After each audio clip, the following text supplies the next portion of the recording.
April மாதம் 21ஆம் தேதி செவ்வாய்க்கிழமை இன்றைய நாள். முன்னாள் ஜனாதிபதி மஹிந்த ராஜபக்ச அதிகாரத்தை கைப்பற்ற தன்னிடம் பாரிய திட்டம் ஒன்று இருப்பதாகவும் ஆட்சியை பொறுப்பேற்க தாம் தயாராக இருப்பதாகவும் தெரிவித்திருக்கிறார். இந்த அறிக்கையை தாங்கி வந்த செய்தி சேனல்களினுடைய செய்திக்கு கீழே பலர் என்ன கலவரத்தை செய்ய போகிறாரோ என்று கேட்டிருந்தார்கள். இது பற்றி மேலதிக விவரங்களை பார்ப்பதற்கு முதலில் இன்றைய தினம் பற்றி உங்களுக்கு நாம் ஞாபகப்படுத்த வேண்டியிருக்கிறது.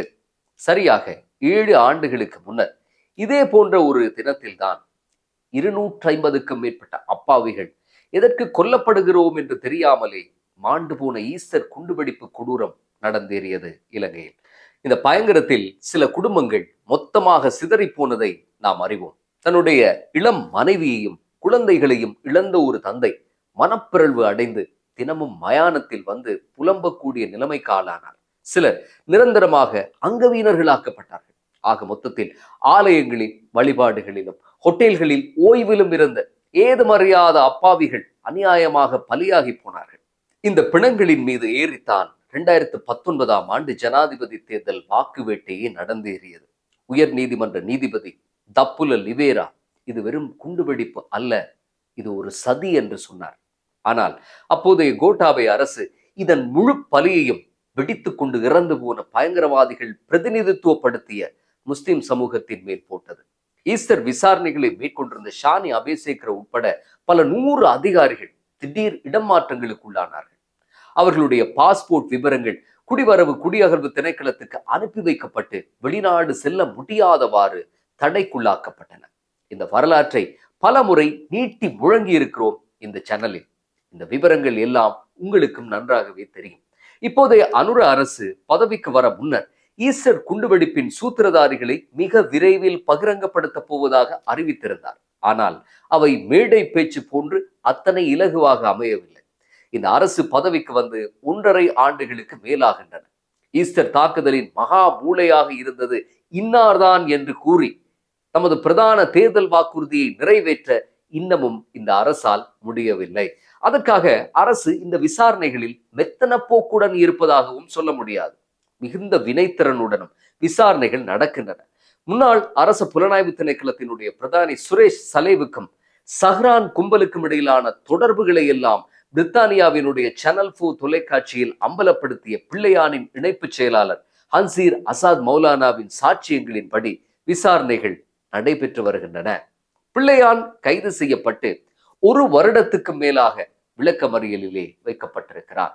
யாராலும் கையே வைக்க முடியாது என்று நன்மாராயம் கூறப்பட்ட சுரேஷ் சலே பயங்கரவாத தடுப்பு சட்டத்திலே கைது செய்யப்பட்டு விசாரணைகளை எதிர்கொண்டு வருகிறார். பொதுமக்கள் பாதுகாப்பு அமைச்சின் செயலாளர் ரவி செனவிரத்ன மிக விரைவில் இந்த ஈஸ்டர் மர்மத்தின் திரை விலகும் என்று சொல்லி இருக்கிறார். கத்தோலிக்க மதகுருக்கள் மற்றும் கார்டினல் மால்கம் ரஞ்சித் போன்றவர்கள் நடைபெற்று வரும் விசாரணைகள் தமக்கு திருப்தி அளிப்பதாக சொல்லி இருக்கிறார்கள்.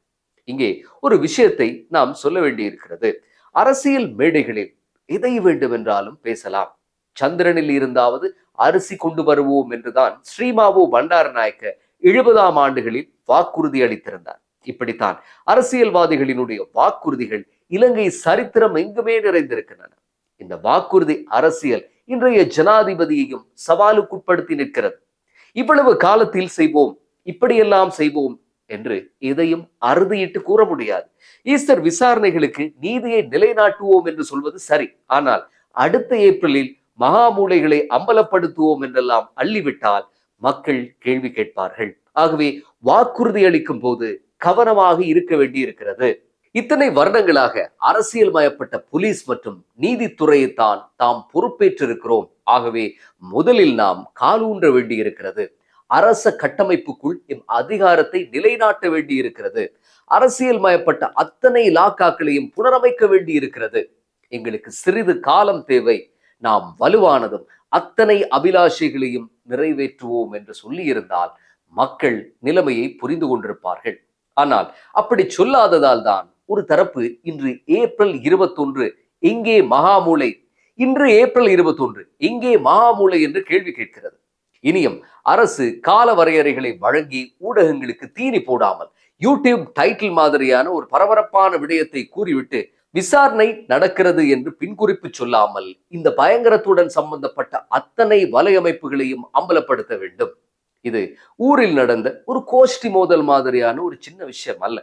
மிக நுணுக்கமான சிக்கலான விசாரணைகள், சாட்சிகள் சம்பந்தப்பட்ட ஒரு விவகாரம். ஆகவே அரசு தம் பொறுப்பை உணர்ந்து பாதிக்கப்பட்ட மக்களுக்கு நீதியை நிலைநாட்டுவதற்கு முன்னிற்க வேண்டும் என்றும் அது மிக விரைவாக நடக்க வேண்டும் என்றும் மக்கள் எதிர்பார்க்கிறார்கள். முன்னாள் ஜனாதிபதி மஹிந்த ராஜபக்சவை பத்திரமாக வீட்டில் உட்கார வைத்து பாதுகாக்கும் தலையாய பொறுப்பு நாமல் ராஜபக்சவுக்கு வந்திருக்கிறது. தள்ளாத வயதில் 4 பேர் அவரை பிடித்துக் கொள்ள தடுமாறியபடி செல்லும் அவரிடம் ஊடகங்களின் மைக் தம்பிகள் ஓடி வந்து கருத்து கேட்கிறார்கள். இதனால் அவர் பலத்த அசௌகரியங்களுக்கு உள்ளாகி வருகிறார். நேற்று மைக் தம்பி ஒருவர் மைக் பிடித்து நாட்டின் நிலைமை பற்றி கேட்டிருந்தார். நாட்டு மக்கள் பாவம், சாப்பிட வழி இல்லாமல் கஷ்டப்படுகிறார்கள். ஆனால் இவருக்கு சிங்கள புத்தாண்டு வெற்றியாக அமைந்தது என்கிறார் மஹிந்த ராஜபக்ச. பாவம், அவரை ஏன் இப்படி இம்சைப்படுத்தி உண்மையெல்லாம் பேச வைக்கிறார்கள் என்றுதான் தெரியவில்லை. பட்டவர்த்தனமாக ஒரு உண்மையை பேசியதற்கு மஹிந்த ராஜபக்சவுக்கு ஒரு சல்யூட்டை போட வேண்டும். வயது மூப்பும் தடுமாற்றமும் அவருக்கு நிஜத்தை பேச வைத்திருக்கிறது. இப்படி படு கொண்டாட்டமாக புத்தாண்டு கொண்டாடிய மஹிந்த ராஜபக்ச பசிப்பிணியால் அல்லலுறும் மக்களுடன் சேர்ந்து எப்படி ஆட்சியை பிடிக்கப் போகிறார் என்றுதான் தெரியவில்லை. இதே மஹிந்த ராஜபக்ச கடைசியாக பிரதமராக இருந்த 2022ஆம் ஆண்டின் ஏப்ரல் மாத புத்தாண்டை மறந்துவிட்டார் தான் போலிருக்கிறது. 15 மணித்தியாலம் மின்சாரம் துண்டிக்கப்பட்டிருந்தது. பெட்ரோலையும் கேஸையும் கூகுளில் தேடினால்தான் உடனே படங்களாக கிடைத்துவிடக்கூடிய ஒரு நிலைமை இருந்தது. மக்கள் புத்தாண்டு என்றும் பாராமல் ஸ்லோகங்கள் ஏந்தியவாறு ஜனாதிபதி செயலகத்துக்கு முன்னால் வந்து மஹிந்தவையும் ஜனாதிபதி கோட்டாபயவையும் தாளித்து எடுத்துக் கொண்டிருந்தார்கள். இதெல்லாம் மஹிந்த ராஜபக்சவுக்கு இந்த 4 வருடத்தில் சுத்தமாக மறந்துவிட்டது போலத்தான் தெரிகிறது. அதிகாரத்தை கைப்பற்றவும் பாரிய திட்டம் ஏதோ வைத்திருக்கிறாராம். அது என்ன திட்டம் என்று புரியவில்லை. மஹிந்த ராஜபக்சவை ஓய்வு எடுக்க விட பொதுஜன பெரமுன விடுவதில்லையா, அல்லது நாமலை அரியணை ஏற்ற வேண்டும் என்று மஹிந்தவே தட்டு தடுமாறியபடி வெளியே வந்திருக்கிறாரா என்றும் சிந்திக்க தோன்றுகிறது. பாவம், வயதான காலத்தில் ஏன் இப்படி ஒரு நிலைமை என்று எல்லோருமே பேசிக் கொள்கிறார்கள். இன்னும் 2 வினோதமான ஆசாமிகளை பற்றியும் இன்றைய பதிவில் பேசிவிடுவோம். ஒருவர் விமல் வீரவன்ச ஊடகங்களுக்கு முன்னால் வந்து ஒரு அபூர்வமான கருத்து ஒன்றை சொன்னார். 2022ஆம் ஆண்டு மசகு எண்ணெய் பரல் ஒன்றினுடைய விலை $117 இருந்த போது இலங்கையின் பெட்ரோல் 1 லிட்டர் $177 இருந்ததாகவும், இப்போது மசகு எண்ணெய் பரல் ஒன்றினுடைய விலை $98 இருக்கும் போது எப்படி பெட்ரோல் 1 லிட்டர் $398 விற்கப்படுகிறது என்றும் கேள்வி எழுப்பினார். இலங்கையின் கல்வி மறுசீரமைப்பு துரிதமாக அமுலாக வேண்டும் என்பதற்கு இந்த மாதிரியான உற்பத்திகள் கேட்கும் கேள்விகளில் இருந்தே முடிவுக்கு வரலாம். பாருங்கள், 2022ஆம் ஆண்டு வீரவன்சவும் அங்கம் வகித்த கோட்டாபய அரசில் உலக சந்தையில் மசகு எண்ணெய் லீட்டர் ஒன்றினுடைய விலை எவ்வளவு? $117 இருந்ததா? சரி, அப்போது டாலருக்கு நிகரான இலங்கை ரூபாயின் மதிப்பு 190. ஆனால் ஒரு நாள் அகால ராத்திரியில் இலங்கை மத்திய வங்கி டாலர் மீதான தன்னுடைய கட்டுப்பாட்டை நீக்கிவிட்டது. ஒரு டாலர் $390 வரை எகிரியது. கள்ளச்சந்தையில் $420 தாண்டியது. அப்படி ஏறிய டாலரினுடைய பெறுமதி 300 விட குறைந்து போய் மத்திய கிழக்கின் நெருக்கடி காரணமாக இன்று $314 இருக்கிறது. வீரவன்சவின் லீ குவான் யூவும் மகதீர் முகமடும் இந்த நாட்டை வங்குரோத்தாக்காமல் இருந்தால் டாலருக்கு நிகரான ரூபாவின் பெறுமதி பாரிய அளவில் அதிகரித்திருக்காது. ஆனால் அன்றைய 2022ஆம் ஆண்டு $190 இருந்த ஒரு டாலர் இன்று $314 இருப்பதை பற்றிய எந்தவித அறிவுமின்றி மசகு எண்ணெய் பரல் $98 இருக்கிறது. அன்று $117 இருந்த போது $177 பெட்ரோல் தர முடிந்தால் இன்று $150 தர வேண்டும் என்று எதிர்பார்க்கிறார் விமல் வீரவன்ச.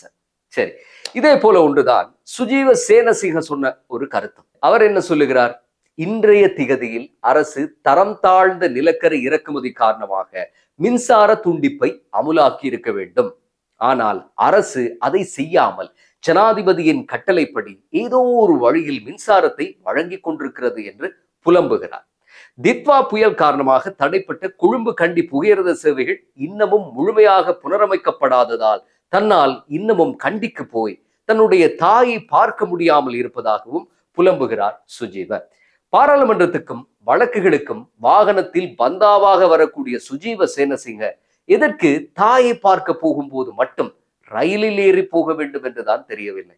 தாயை போய் பார்க்காமல் இருந்ததற்கு ஒரு காரணம் சொல்கிறாரா, அல்லது 2022ஆம் ஆண்டின் இலங்கை மாதிரி மனிதர் வங்குரோத்தாகி விட்டாரா என்று ஜனாதிபதி அனுர விசாரித்து பார்த்து அஸ்வசுமை ஏதாவது வழங்க ஏற்பாடு செய்தால் நன்றாக இருக்கும். ஒரு பக்கம் தள்ளாட்டமான மஹிந்த, மற்ற பக்கம் விமல் வீரவன்ச, சுஜீவ சேனசிங்க போன்ற நபர்கள், இரு மாதிரியான ஊடகங்கள், வழக்குகள் வரிசை கட்டி நிற்கக்கூடிய நாமல் ராஜபக்ச, ஏஐயால் உருவான ஒரு எதிர்கட்சி தலைவர் போல சஜித் பிரேமதாச என்று அனைவருமே கரகாட்டக்கார கோஷ்டி மாதிரி இருப்பதால் தான் இந்த அரசுக்கு எதிராக ஒரு காத்திரமான விமர்சனத்தை முன்வைக்க இவர்களால் முடியாது இருக்கிறது. உருப்படியாக ஒரு விமர்சனத்தை செய்ய ஹர்ஷடி சில்வாவை தவிர வேறு யாரும் இல்லை. ஆனால் ஹர்ஷடி சில்வா போன்ற நபர்களுக்கு இங்கே எந்த வகைபாகமும் இல்லை. கோமாளிகள் தான் அரங்கம் எங்குமே நிரம்பி இருக்கிறார்கள். ட்ரம்பை சொன்னதாக நினைத்துக் கொள்ளப் போகிறீர்கள். அடுத்த பதிவில் சந்திப்போம். நன்றி.